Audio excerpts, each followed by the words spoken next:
துப்பறியும் நாய்களை முதலில் பயன்படுத்திய நாடு எது?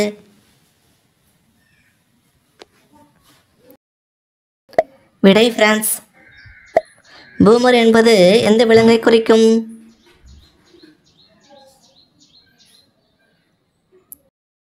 விடை ஆண் கங்காரு. கங்கை நதி யமுனை நதி சந்திக்கும் இடம் எது?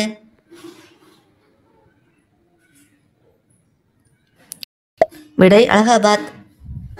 நாய்களால் எந்த நிறங்கள் பார்க்க முடியாது?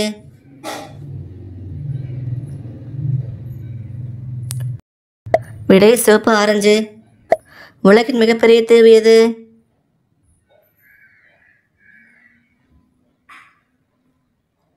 விடை இந்தோனேஷியா. ஆண்கள் விந்துவை மாதத்தில் குறைந்தது எத்தனை முறை வெளியேற்றினால் உடல் ஆரோக்கியமாக இருக்கும்? விடை மாதம் 4 முறை. பிடிச்சிருந்தா லைக் பண்ணிவிட்டு சப்ஸ்கிரைப் பண்ணுங்கள். தேங்க்யூ.